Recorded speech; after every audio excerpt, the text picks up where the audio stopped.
Welcome everybody to Sports Wars College Football Preview Week 2. As college football rolls into the second week of full action, let's go through the big games on the board and what Vegas predicts and whether at sportspicks.locals.com we have any take on the game. First up, Kansas at Coastal Carolina. Kansas expected to get blown out 39-13 by the up-and-coming Coastal Carolina team. We think Kansas might actually give them a little bit more of a game with their Buffalo coach that's come into town, as they pulled off the win and the exciting win last week, even though it was over South Dakota State. That was still a big win for Kansas given the circumstances they've been in. Up next, Illinois travels to Virginia, where Virginia, according to Vegas, is favored to win 32-22 or thereabouts, starting that spread starting to move in Virginia's direction. We believe that Illinois might give Virginia a little bit more of a game than that in Brett Bielema's first season, coming off of their first big win against Nebraska, then their first big loss under the Bielema era against UT San Antonio, but we'll see. Up next, Oregon, one of the biggest games on the board. Oregon travels to Ohio State. According to Vegas, they're expecting Ohio State to win by a score of something like 40-24 or somewhere in that neighborhood, depending on where the margin finishes. Big questions about big injuries at Oregon and whether Oregon will be able to have a full staff coming into Columbus. Oregon's offense did not look very impressive last week as they eked out a victory at home against Fresno State, where they were down in the fourth quarter. Well, the Buckeyes started slow up against Minnesota in the Twin Cities, but once they got rolling, they either covered the spread or pushed, depending on your take. It should be a good game in Columbus if Oregon's defense shows up to the level of talent they have on that side of the team, but the question remains for their offense at quarterback especially, as Boston College transfer Anthony Brown struggled some last week and may struggle again, even against a struggling Ohio State defense. That's the big question going into the game. The Oregon quarterback against the Ohio State defense, both of which have questions and questions that only intensified and amplified after week one. Up next, the Pittsburgh Panthers travel to Tennessee and Knoxville and Neyland Stadium, where Pitt is favored to win by about 30-27, or give or take, which is an interesting score projection for both teams. Tennessee rolled over Bowling Green, but did so on its defense. Its offense went quiet after the first quarter. Pitt took a little while to get rolling against lowly UMass, though it did ultimately cover the spread, but historically has been a defensive-oriented team under prior Michigan State defensive coordinator and now Pitt head coach Pat Narduzzi. Both coaching staffs know each other unusually well, given these two teams have not faced each other in quite some time. As Pitt faced then Penn State defensive coordinator, now Tennessee defensive coordinator in years past, and of course Pitt has faced Central Florida several times when Josh Heupel was coaching there. So the teams actually know each other's schemes and systems better than you might expect. In the past, Pitt has not been able to hem in Central Florida's offensive firepower, though it did pull the upset a few years ago at home. In this context, we think at sportspicks.locals.com that Tennessee has value in the game and that this may be a lower scoring game than Vegas expects. Up next, South Carolina at East Carolina. South Carolina went from an underdog in this game to a slight favorite, now expected to win by something like 29-28 in a relatively high-scoring game, which was East Carolina's modus operandi last year and only sporadically South Carolina's. Should be an interesting game given South Carolina's ongoing quarterback issues, where they had a graduate transfer playing last week, and given the new coach, Coach Beamer, and whether or not he can get a big win for the Fighting Chickens right out of the gate. Next, Rutgers travels to Syracuse. Vegas predicts Rutgers to win by a small margin, about 27-25, give or take. The spread is moving in a little bit directions in both ways, depending on which sportsbook you shop at. You have Schiano taking up his crew to Dino Babers. Both teams coming off big wins and spread covers last week. Rutgers, though, offensively looked better on the scoreboard than they did on the field, and the same could be said for Syracuse. So this score might be a little bit higher than Vegas may have higher expectations than the final performance may actually suggest. Up next, Cal travels to TCU. Cal, that lost to Nevada last week at home in an upset, will travel to face the boys in Dallas-Fort Worth. TCU favored to win by about a score of 30-20 or thereabouts, depending on which book you get it at. TCU looking like they will have a promising season, and Cal looking less likely that they will have a promising season, despite their defensive stalwartness also showing up again last week. It will be an interesting defensive-oriented game in Fort Worth, but TCU should prevail. Up next, Buffalo travels under new coaching staff, travels to Nebraska. Nebraska took a little while to finally cover the spread last week against a lowly lower division team and are favored to win this about 35-21. If Nebraska is going to have a winning season this season, it needs to blow the doors off of the Buffalo boys before they can circle the wagons, as one famous sports pundit would say about their pro franchise. Next up, one of the biggest games on the board. Josh Pate from 24/7 and late with Josh Pate is going to be there in person due to his affectation for the boys from Ames, as Iowa State is favored to win, according to Vegas, about 24-20. Another low-scoring game, as that game has historically been under both coaching staffs of late.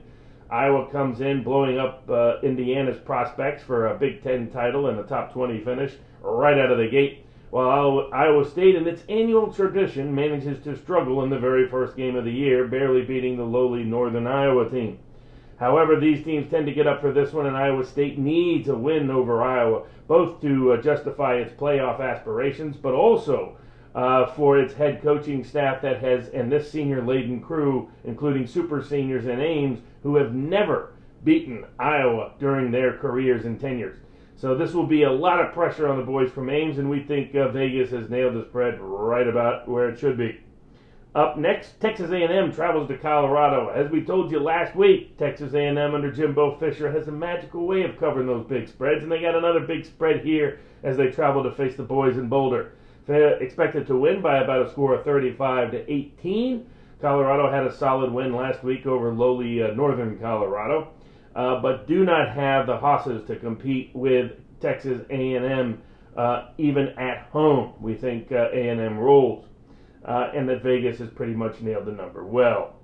Next up, Appalachian State travels to Miami. Will the Alabama headache hangover still be plaguing the boys from Miami, the Hurricanes, there at home? They're only favored to win by about a score of 31-23, about an 8-point margin according to the boys in Vegas. They're expecting Appy State, which has historically given even good teams a hard time, to do the same, and especially with Miami having to recover from that whooping they got in Atlanta to the Roll Tide boys. We think this spread might be a little understating Miami's ability to bounce back and not be a typical SEC team that usually takes 2 weeks to recover from a whooping by Bama.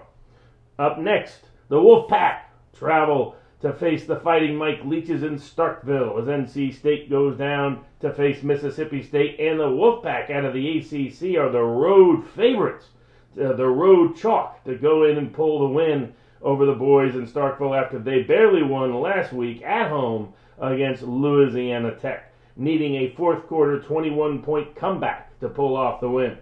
However, Louisiana Tech did do a lot of unusual and unique defensive and unexpected defensive things in the game that may explain in part why that took place, as was broken down by some of the fans of Mississippi State, and particularly a detailed film review by Matt Wyatt and others. The question is, does an SEC team deserve to be an underdog to a mid-tier ACC team at home? At sportspicks.locals.com, we don't think so. We think Mississippi State will rally to the cause, but this is a big one for Mike Leach, because if he can't pull off this one, then the doubters will grow loud in Starkville and across the SEC. Up next, Texas, in its old historic rivalry, travels to Arkansas, favored by 7 points after their big win last week, as predicted at sportspicks.locals.com, over Louisiana, the Ragin' Cajuns of Louisiana Lafayette. Texas favored to win by a score of about 33-26 or thereabouts. The Texas offense under its freshman QB and first-year head coach Sarkisian looked good and smooth. The defense looked solid and reputable. Arkansas needed a big fourth quarter to come back and cover the spread against Rice.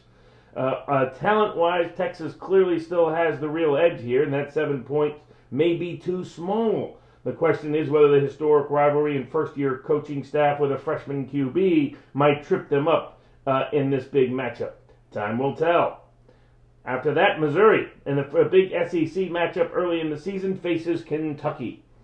Kentucky expected to win by about 5 to 6 points by a score around 30-24. Their offense did look good and much better than it had been, though against a much lower level opponent last week.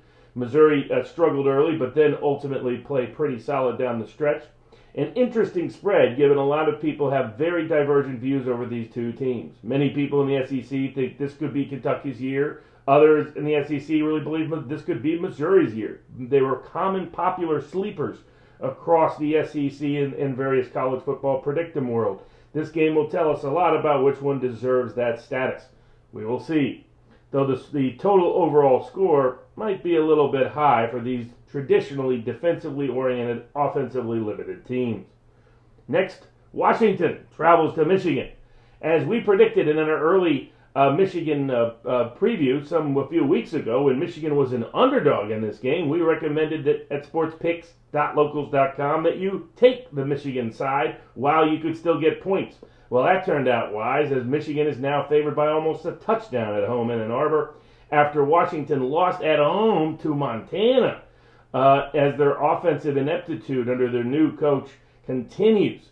What people thought might have just been some COVID-driven anomalies last year in the COVID-shortened season in the Pac-12 look like they are permanent problems under the current staff and with the current regime and the current players and personnel, even though Dylan Morris, the quarterback, was highly touted and considered an NFL prospect coming out of high school and hasn't shown up so far up in the Pacific Northwest, and it's not likely to show up anytime soon, and definitely not in Ann Arbor.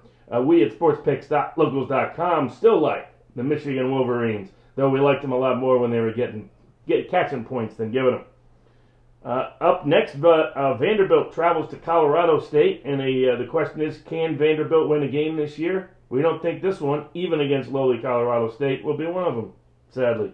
They're favored to lose 29-22. San Diego State travels to Arizona, and in a game that would have been San Diego State favored by a touchdown last week, now all of a sudden they are slight underdogs to Arizona, as Arizona was a game dog against BYU in Vegas, which was by all reasonable means actually more like a BYU home game, as the Mormons love Vegas, than it was a real true neutral site game. Arizona flashed some real potential, but this might be a little bit expecting a little much out of the first-year coach in the program against a consistently tough San Diego State and well-coached San Diego State team. We would lean at sportspicks.locals.com towards San Diego State. Stanford travels to USC in a game that historically has always been a real dogfight ever since Harbaugh arrived at Stanford and his proteges have coached there. But they're not predicting that this year, and understandably why. Stanford went all the way across the country, halfway across the country to Texas, to get whooped by Kansas State, which isn't exactly the top team in the Big 12 or in any conference, though they are a game bowl-driven team this season. The expectation is for USC to win 34-30 to 17, which is USC's offense took a little while to get going and never really got rolling and appeared to be a little too dependent on just one receiver last week, which would be a cause for concern until you realize that Stanford hasn't fielded a defense in about half a decade there in Palo Alto. And then the offense really struggled to move the ball, only putting up a lowly 7 points against a Kansas State defense that hadn't stopped anybody in a better part of a decade. And USC, for whatever its weaknesses are, should be better on both sides of the ball than Kansas State was. So the score projected appears about right, even though it's ahistorical by the nature of that rivalry with its current coaching staffs and personnel. Last but not least, Utah plays BYU in that historic in-state rivalry. Utah is favored by about a touchdown or so. The nature of that rivalry tends to keep the game close, but we think this BYU team is very much in rebuilding mode, and the Utah team is always focused when BYU comes to town. We think Utah is going to roll by double digits, even in Provo. All right, thanks everybody.